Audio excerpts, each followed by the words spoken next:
La lectura bíblica está en Filemón, carta a Filemón, capítulo 1, solamente del 1 al 7. La palabra de Dios dice: Pablo, prisionero de Cristo Jesús, y el hermano Timoteo. A ti, querido Filemón, compañero de trabajo, a la hermana Apia, a Arquipo, nuestro compañero de lucha, y a la iglesia que se reúne en tu casa.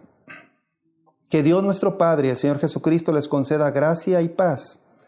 Siempre doy gracias a mi Dios al recordarte en mis oraciones, porque tengo noticias de tu amor y tu fidelidad hacia el Señor Jesús y hacia todos los creyentes. Pido a Dios que el compañerismo que brota de tu fe sea eficaz para la causa de Cristo, mediante el reconocimiento de todo lo bueno que compartimos. Hermano, tu amor me ha alegrado y animado mucho, porque has reconfortado el corazón de los santos. Como ya te has dado cuenta, la carta a Filemón es única en el Nuevo Testamento. Y hay dos razones.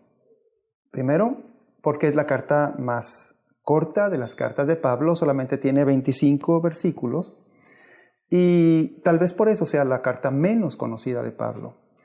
Pero como lo vimos en el mensaje anterior, también esta carta contiene una gran enseñanza para nosotros. Y segundo, esta carta es única porque, a diferencia de las demás cartas del Nuevo Testamento, la carta a Filemón es evidente que no se dirige a las necesidades de una iglesia en particular, ni tampoco es una carta doctrinal o teológica. Estos no son los temas que Pablo plantea en esta carta, sino que Pablo responde a un problema de relaciones personales muy particular entre un amo llamado Filemón y su esclavo llamado Onésimo. Esta es una carta, como lo vimos el domingo pasado, de reconciliación. Pero ahora nos podemos preguntar, ¿por qué razón es tan poderosa esta carta tan pequeñita? Es decir, ¿qué hay detrás de esta hermosa historia de perdón, amor y reconciliación? Hoy veremos tres cosas. Número 1, una realidad espiritual. Número 2, un crecimiento espiritual. Y número 3, prisioneros de Cristo Jesús. En primer lugar, una realidad espiritual. Es lo primero que vemos, una realidad espiritual en la vida de Filemón.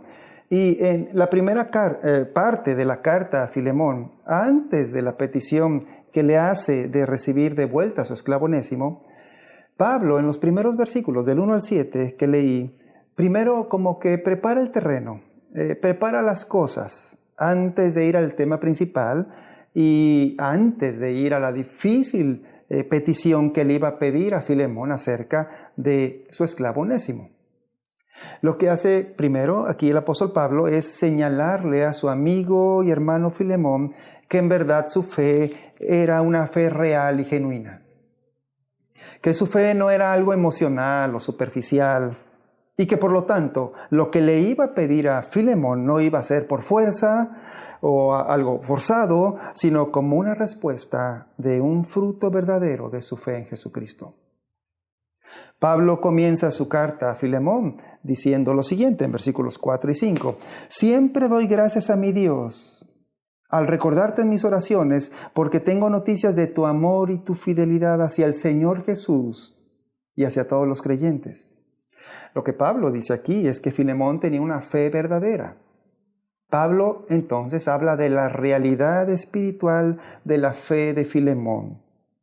Pero lo que quiero que notes, porque esto también es para ti, es que nota bien que cuál es el objeto de la fe y el amor de Filemón, o qué es el objeto de la fe y el amor de Filemón. Nota bien que Pablo lo dice, porque tengo noticias de tu amor y tu fidelidad hacia el Señor Jesús. Y agrega, y hacia todos los creyentes. Lo que Pablo le dice, y lo que sabe de Filemón, es que en realidad Filemón confiaba, amaba, adoraba al Señor Jesucristo, más que cualquier otra cosa en su vida. Y Pablo le dice que cuando el amor y la fe en Jesús son reales, también se muestra ese mismo amor para los hermanos de la iglesia. ¿Qué fue lo que sucedió después con el amor que tuvo y la compasión que tuvo Filemón por su esclavo Onésimo? El amor y la fe de Filemón son para Jesús, pero también son para los demás. Las dos cosas van juntas, ¿lo ves? No pueden separarse una de otra. Tal vez tú en algún tiempo te hayas desilusionado alguna vez por la iglesia o por algunas personas de la iglesia y no quieres saber nada de la iglesia. Tal vez tú digas, yo solo con mi fe en el Señor Jesús, no me interesan los demás. Pero Pablo dice que esto es una contradicción. Si piensas de esta manera, es posible que tu fe no sea tan real, no sea tan genuina, algo no está bien en tu corazón. Pero Pablo sabe que Filemón ama al Señor Jesús con todo su corazón y por lo tanto ama también a los hermanos. ¿Estamos mostrando esta fe real en Jesús, amando a los hermanos, a las demás personas? En segundo lugar, vemos que también hay un crecimiento espiritual.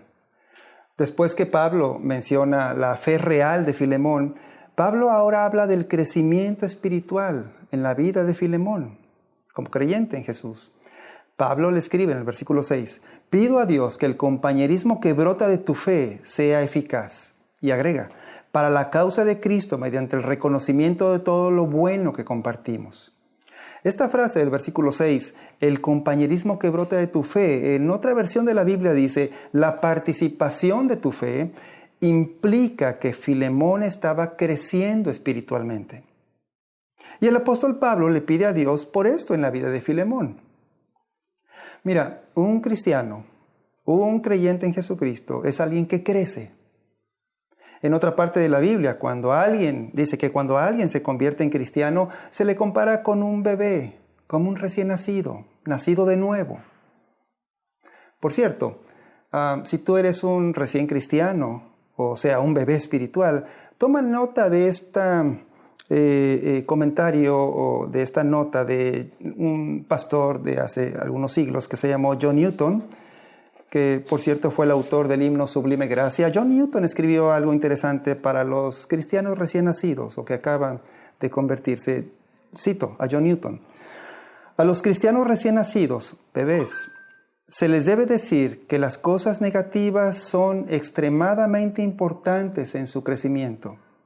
A través de estos cambios el Señor le está preparando y haciéndole avanzar. ¿Cuál es la meta de Dios?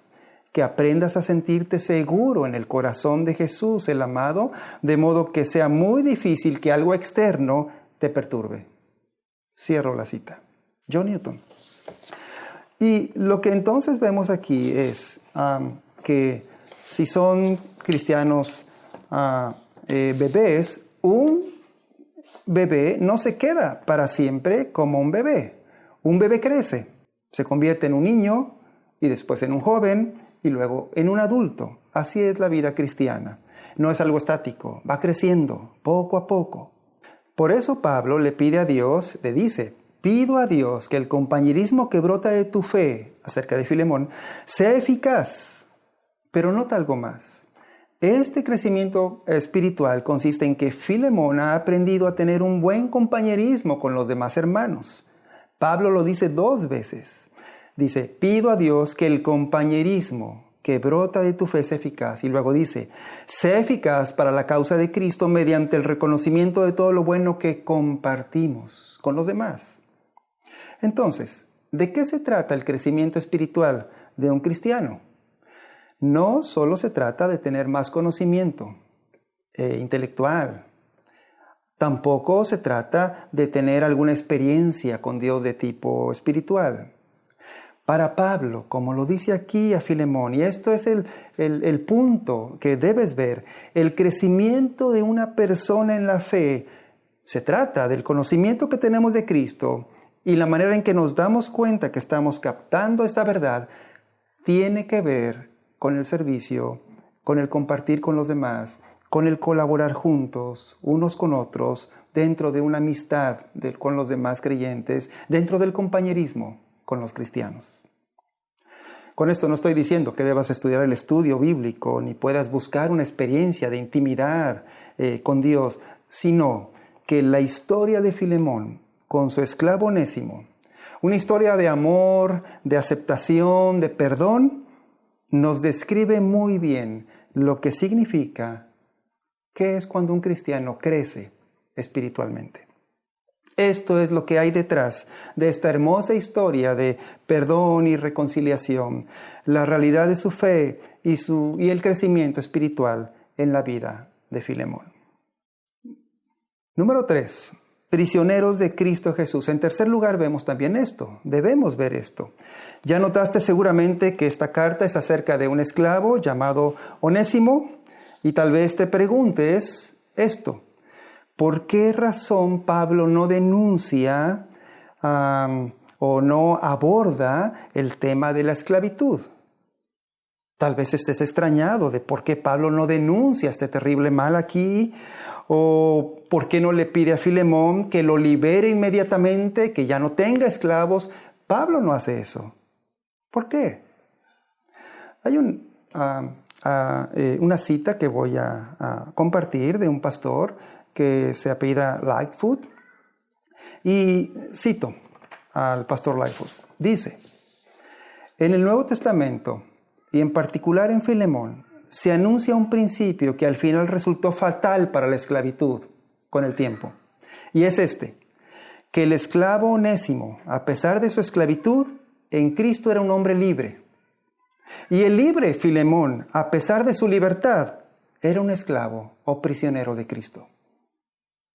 Cito, sigue la cita. Cuando los cristianos vivieron este principio y aceptaron a los esclavos creyentes como iguales en Cristo, arrodillándose junto con sus amos creyentes en oración, y cuando en el Evangelio aprendieron que ya no había esclavo ni libre, la esclavitud ya estaba condenada. Solo fue cuestión de tiempo para que la esclavitud desapareciera, por muy arraigada y extendida que estuviera en aquel tiempo. Entonces, lo que vemos aquí es que esta frase del pastor Lightfoot nos da la clave de cómo fue posible que Filemón recibiera a Onésimo. Repito parte de la cita. El esclavo Onésimo, a pesar de su esclavitud, en Cristo era un hombre libre. Y el libre Filemón, a pesar de su libertad, era un esclavo, era un prisionero de Jesucristo. Y es también muy interesante que el apóstol Pablo, cuando se presenta en su carta a Filemón, en el versículo 1, dice, Pablo, prisionero de Cristo Jesús. Y en el versículo 9 lo repite, yo, Pablo, ya anciano y ahora, además, prisionero de Cristo Jesús.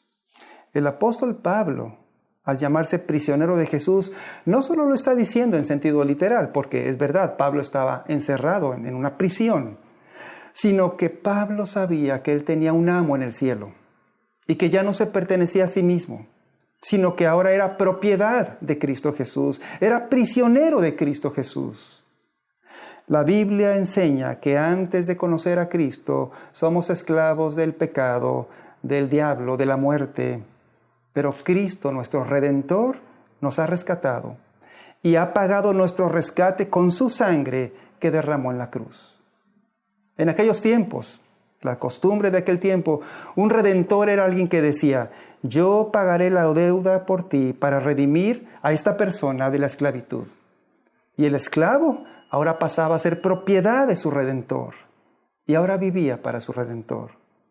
Pablo era un esclavo de Cristo, Filemón era un esclavo de Jesucristo, ¿y tú lo eres? Termino. Imagina a Filemón recibiendo de Onésimo la carta de Pablo, y Filemón cuando la recibe empieza a leerla y encontrarse estas palabras de Pablo, Pablo prisionero de Cristo Jesús, y luego sigue leyendo, Pablo ya anciano y ahora además prisionero de Cristo Jesús, y recordando que él también recibió el amor de su Redentor por pura gracia. Esto fue lo que le llevó a Filemón a recibir, a aceptar y a perdonar a Onésimo. Te pregunto de nuevo, ¿tú ya recibiste la gracia del amor redentor de Jesús? Aun cuando no lo merecías, Cristo te compró para que vivas para Él y ahora tengas esa clase de amor para los hermanos. A propósito del himno, Sublime Gracia, Déjame compartirte esta cita. Alguien escribió: la gracia sublime del Redentor es simplemente inexplicable, es inapropiada, está fuera de orden, es ofensiva, es excesiva, es mucha, porque le son dadas o le es dada todas estas cosas a la persona equivocada, es decir, a ti. Por todo esto, Pablo termina su carta diciendo que la gracia del Señor Jesucristo sea con su espíritu. ¿Ya recibiste la gracia del amor redentor de Jesús? Vamos a hacer una oración. Nuestro Dios, te damos gracias por nuestro Redentor, el Señor Jesucristo. Permite, Señor, que a medida que lo conozcamos a Él más y más y crezcamos más y más, aprendamos a amar a los demás hermanos y a las demás personas, así como Filemón recibió a Onésimo. Que la gracia de Jesús sea con todos nosotros. En el nombre de Cristo Jesús oramos. Amén.